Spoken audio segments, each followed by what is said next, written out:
Meu nome é Fábio Botelho, sou funcionário da Embrapa desde 2005, desde 2004. Queria agradecer aqui a professora Alessandra pelo convite. A gente vai falar sobre aplicativos que eu tenho desenvolvido na Embrapa desde 2005 e que são interdisciplinares aos temas agronomia e computação. Também atuo como professor de tese, estruturando planos de ensino superior desde 2005 também. Então, os nossos temas são temas interdisciplinares, como a gente já falou. Nossa agenda envolve, cronologicamente, a gente vai falar sobre o sistema de classificação interna para irrigação, que é um aplicativo desenvolvido em 2005, mas que tem evoluído aí através de várias versões, atualmente está em terceira versão. É um trabalho contínuo, constante, feito em Java. A arquitetura dele é a linguagem de programação Java, a arquitetura dele é uma arquitetura feita em camadas, de tal forma que fica fácil evoluir as funcionalidades ao sistema.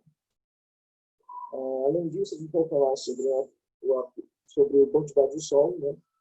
Que é desenvolvido a partir de 2007, e ele contém lá os dados necessários para que os aplicativos leiam os dados, processem, tomem decisões de acordo com o aplicativo que você está utilizando, seja de classificação interna para irrigação, seja de aptidão agrícola de terras, seja de aptidão para rádio subterrânea, que são os aplicativos que eu vou falar.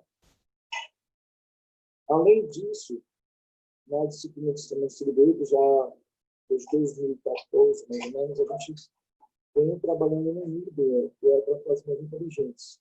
Para apresentar esse nível aí, também tem um tema interdisciplinar. E, mais uma vez, agradeço ao professor pela divulgação, pelo espaço. E também ponho aí à disposição, se algum aluno, algum professor tiver interesse nesses trabalhos abordados, para a gente desenvolver trabalhos conjuntos. Inicialmente, o Sistema Brasileiro de Classificação Interna de Irrigação, que eu falei, né, ele foi desenvolvido desde 2005, ele continua em evolução. A última versão agora nós estamos trabalhando desde 2017, mais ou menos. E está na terceira versão.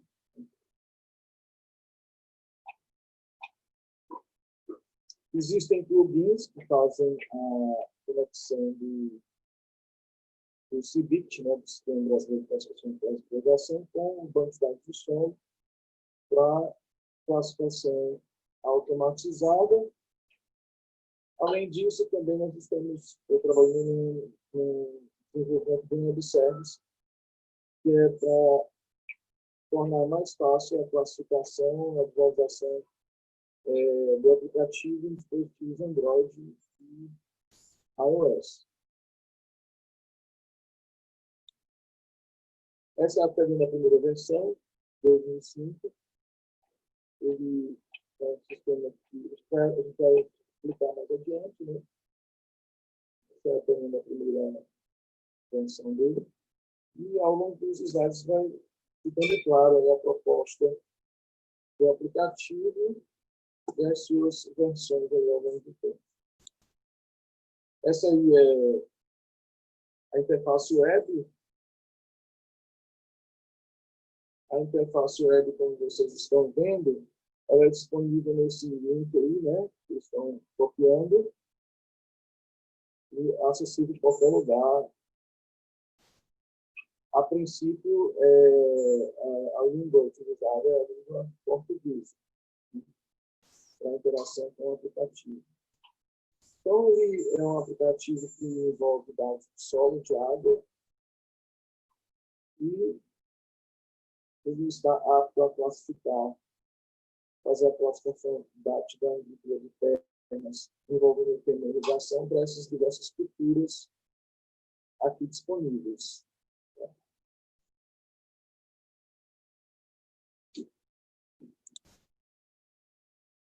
Mostrando aqui o resultado da classificação, uma vez lido os dados lá do quantidade de solo, o sistema consegue gerar esses mapas de aptidão agrícola de terras. Isso aqui é uma fazenda de 2.200 hectares, feita em parceria com um cliente, né? Fazenda 2.200 hectares, em que essas áreas verdes são as áreas mais aptas para o cultivo da manga nessa fazenda. As áreas vermelhas são áreas que precisaria de bastante uma intervenção de maquinário, né, ou de correção do solo, bastante significativa, aumentando o custo, inviabilizando a produção, assim como também as áreas em branco, elas são inaptas, né, para o cultivo de acordo com a metodologia do CBIT. Né. Um detalhe interessante é que esse levantamento aqui a gente chama de um levantamento ultra detalhado, porque ele se dá dentro de uma fazenda. Né? Então, é o zoneamento de uma fazenda que mostra apenas a cultura da manga, mas todas as culturas disponíveis aqui, vocês podem ver,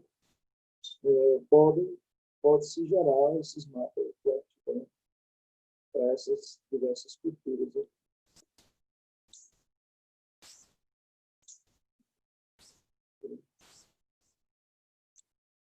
Então, é o seguinte, ele é inicialmente publicado em 2005, é um sistema especialista, né? Ele define como metodologia a entrada de parâmetros de solo, parâmetros de água, a cultura que quer se deseja explorar, o sistema de irrigação a ser utilizado. Então, levando em conta esses dados de entrada, ele tem uma decisão de classificação envolvendo classes de 1 a 6, sendo que a classe 1 é a chamada classe de referência, ou situação ideal, e a classe 6 é aquela que mais foge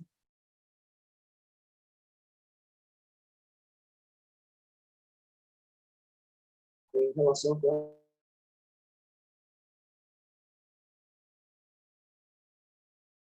classe que está parametrizado nas versões 1 e 2 para a região semiárida, mas na versão 3 ele está sendo parametrizado para o Brasil todo.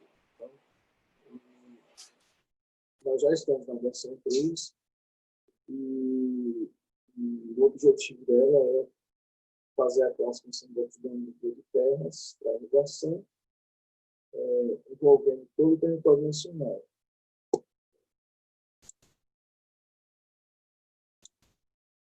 Como é que ele funciona? Ele é um sistema especialista que tem aqui uma base de fatos, como vocês estão vendo. Esses fatos são os parâmetros de solo e água.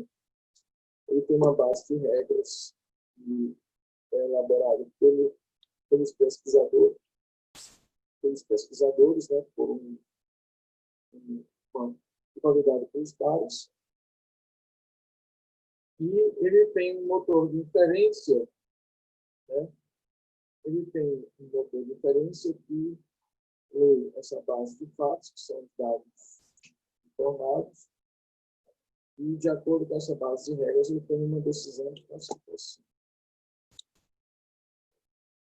Então, os temas que ele dá entrada no sistema especialista é a cultura, o solo, a qualidade e o custo de se adquirir a água, né, de se obter água, além da escolha do sistema de irrigação.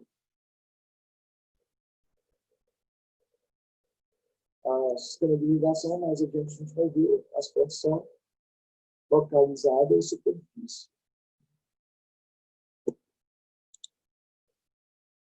De acordo com a classe de referência, que é a melhor, acho que tem a classe 2, que estaria comparativamente em relação à classe 1, que é a classe de referência, teria 90%, né?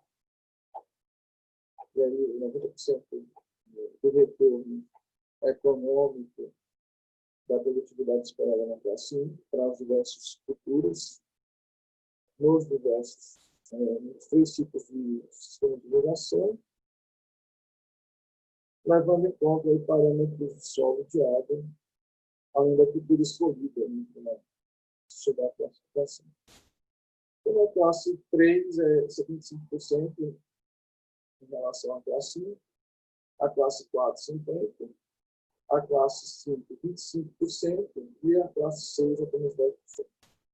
Então, aqui seria a melhor situação, descendo gradativamente até a pior situação. Essa é a metodologia que vai do CIBIT para fazer a classificação de aptidão agrícola de terras envolvendo tema irrigação. Os parâmetros de água são esses aí, eu não vou deter, mas desculpa, esses são parâmetros de solo. Pelo tempo, a gente não vai se deter muito, mas existe uma nomenclatura associada a cada variável, cada parâmetro de solo ou parâmetro de água, mas a gente tem os parâmetros de água, esses são parâmetros de solo. E existe também uma hierarquia de parâmetros que é utilizado para a tomada de decisão de classificação, a fim de informar qual é o fator mais limitante e menos limitante. Por exemplo, aqui nós temos a profundidade do solo como um fator bastante limitante. Tanto é que ele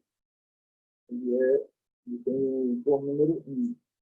Depois, a condutividade hidráulica seria o segundo. Na sequência, infiltração, seria o terceiro.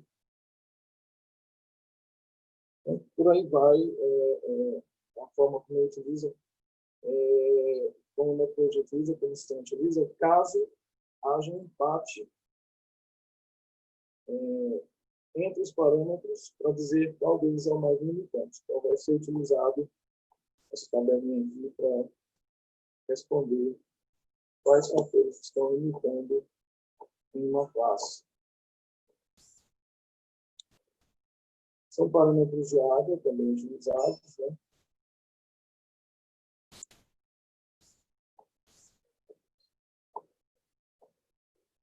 O CIBIT, ele necessita que os dados das camadas, os dados do solo, sejam passados em camadas de solo. Essas camadas de solo são fixas, né? De 0 a 20 centímetros, 30 a 60, 60 a 120 e 120 a 240. O detalhe é que esses parâmetros na natureza, quando se faz as análises do solo, eles não estão fixos, né? Eles são variáveis. Então, existe um algoritmo que faz essa normalização envolvendo análise ponderada para obter o dado em conformidade com as camadas que a CIBIT necessita,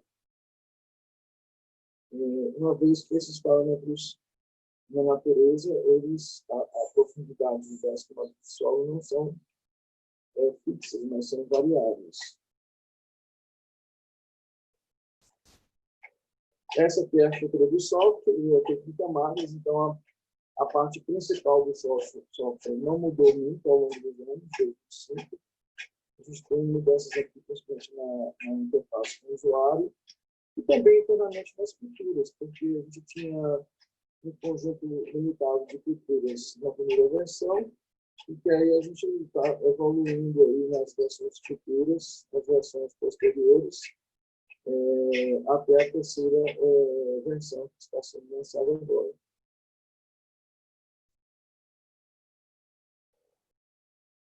Um aspecto dessa arquitetura de software é a questão que a gente está implantando agora nos web services, para fazer com que possa se desenvolver aplicativos para smartphone e Android de forma bastante simples, utilizando tecnologia de web services.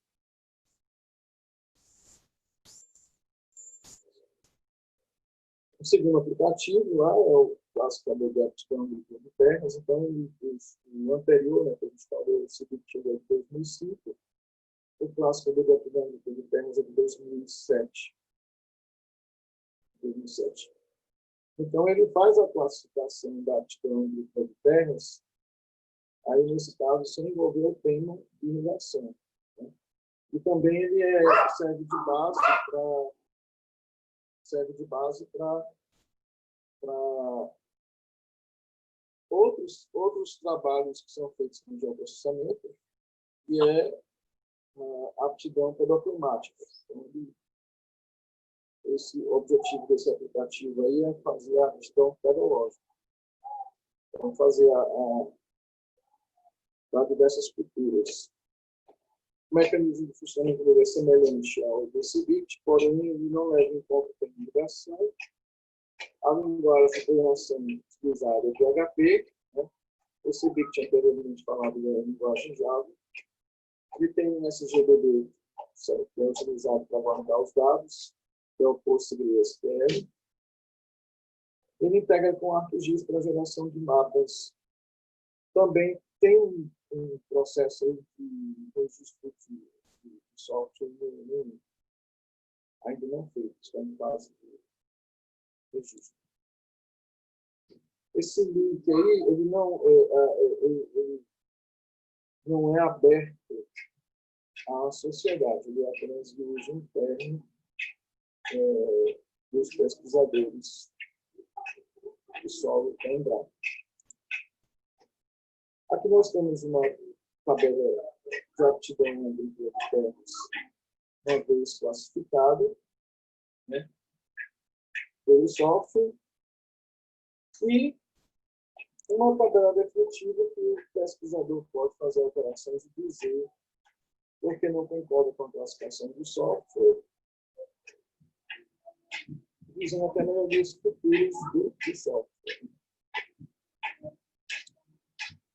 O mapa gerado, pelo geoprocessamento, potencial pedológico para algodão no estado de Alagoas.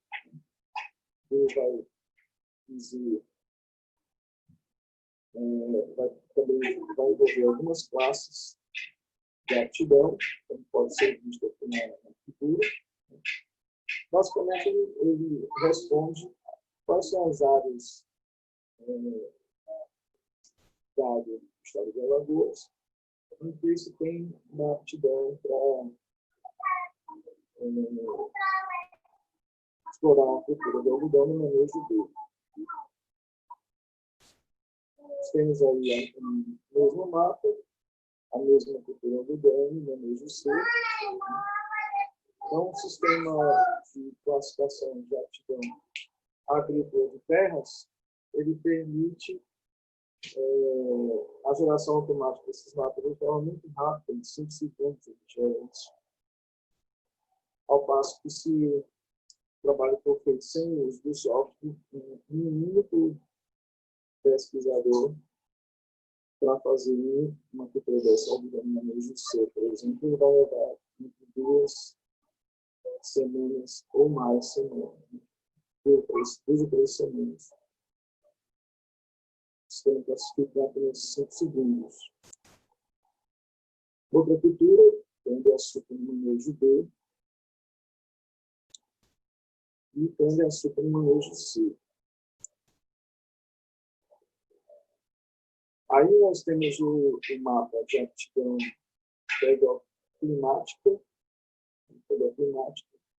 Então, esse tema já é feito pelo geoprocessamento, usando dados gerados pelo aplicativo de classificação tecnológica, e o tema clima, ele gera um mapa de potencial pedoclimático. para as culturas de manejo PIC e também envolvendo o aspecto clima.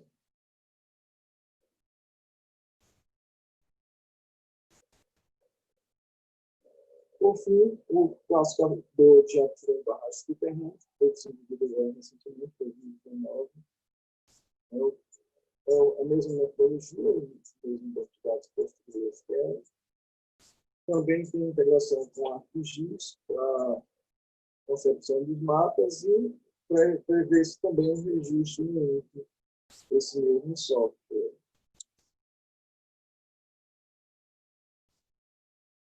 Ele leva em conta aí, pessoal, ele leva em conta apenas 3 classes, né? Classe boa, regular e restrita, para fazer a classificação de aptidão de barragens subterrâneas. Essa é a forma que a metodologia que eu utilizo para classificar. A gente tem um mapa gerado aptidão de barragens subterrâneas no estado de Alagoas. Na área que é uma área com mais problemas climáticos, né? Chuvas.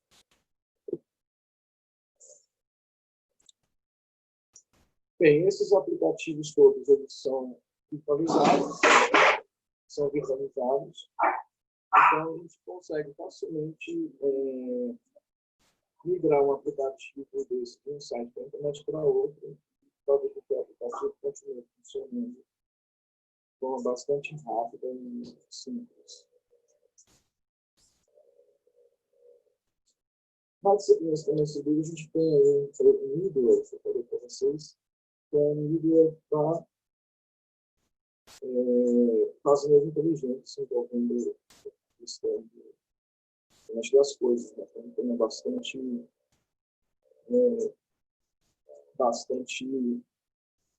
pesquisado nos dias de hoje, bastante pesquisado também.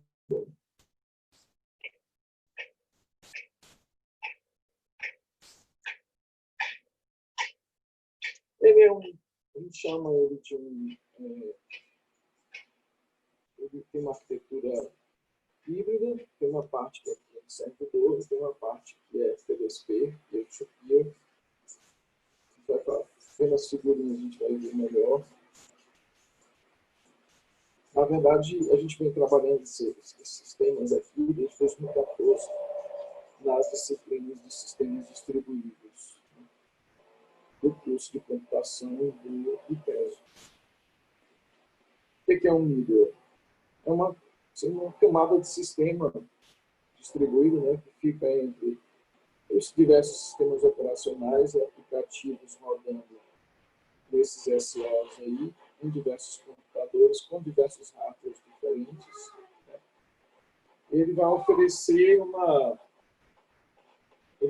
alguns serviços que tornam ele um middleware. Então, vamos ver já esses serviços. Os serviços que tornam ele um middleware, a gente tem aí transparência de localização, transparência de acesso, transparência de relocação.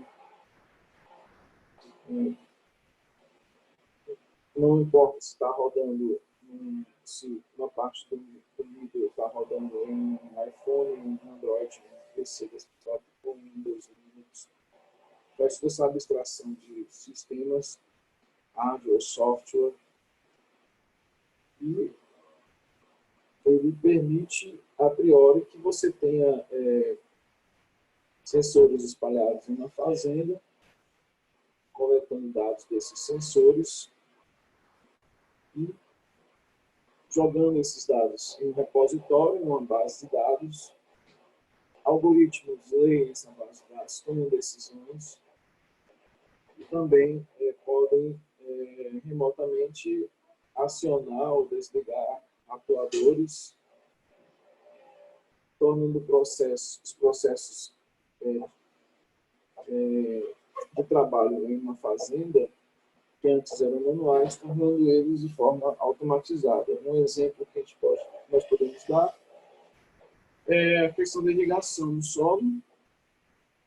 Se, de acordo com a presença de água no solo, o líder pode facilitar o processo de irrigação, dizendo quanto de água ainda precisa se irrigar, ou, se for o caso, se não há necessidade de irrigação.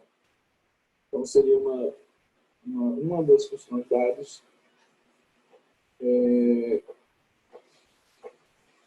diminuindo o custo dessas fazendas. Então, ele suporta computadores, sistemas operacionais em redes heterogêneas, oferece uma visão do sistema único aos usuários aplicativos que usam o nível, são organizados por meio de camadas de software, que é uma situação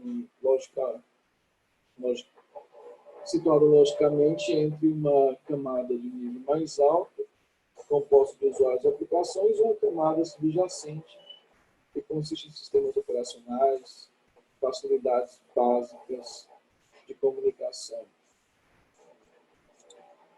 Acho que tem aqui os componentes do middleware. A gente tem o agente, o cliente e a torre. A torre, nessa primeira versão do middleware, a torre ela é o único componente que a gente chama de cliente servidor, que tem a sua localização conhecida. Tanto o agente quanto o cliente, eles não precisam ter localização conhecida,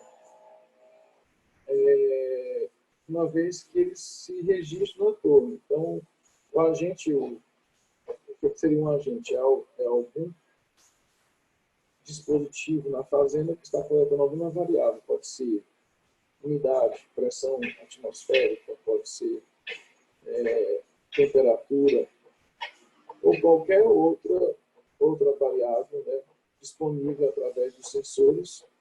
Os sensores aí são do Arduino.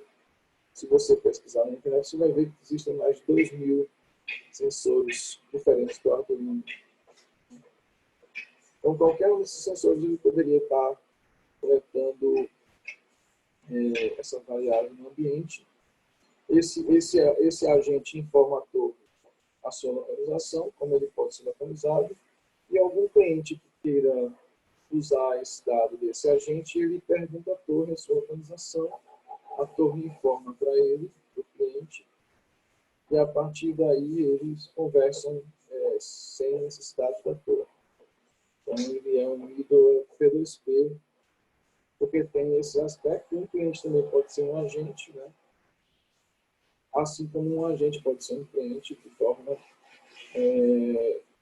a rede P2P.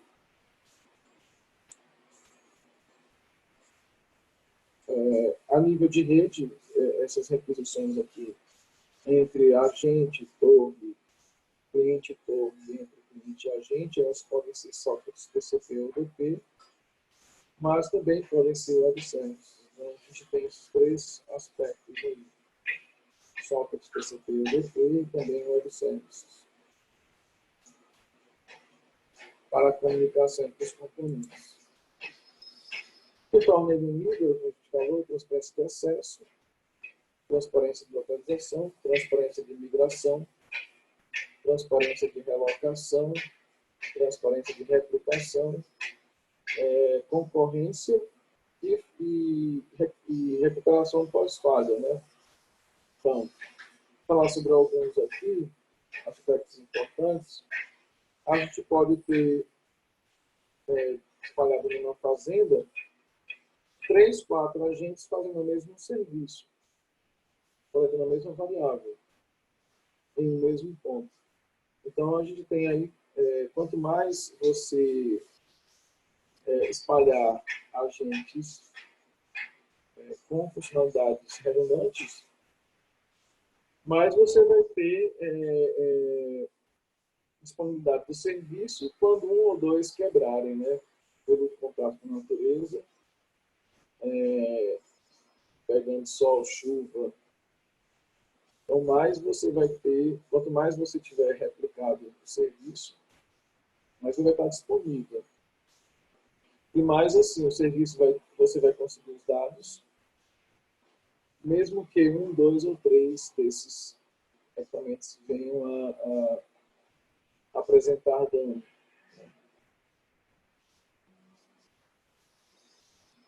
E isso de forma transparente, né? O próprio middleware ele controla a questão da disponibilidade desses agentes espalhados na fazenda. E o cliente que quer usar esse dado, ele vai consultar a torre e a torre vai informar para ele quantos e quais são os agentes que oferecem esses serviços que ele deseja consultar. Fale, né, se você tem, quanto mais se tiver replicado, tiver 4 agentes oferecendo o mesmo dado, só vai haver uma falha de fato se todos os 4 danificarem ao mesmo tempo, o que não é impossível, mas é pouco provável. Então, todos esses aspectos aqui fazem com que a gente defina essa arquitetura de software desenvolvida como um middleware.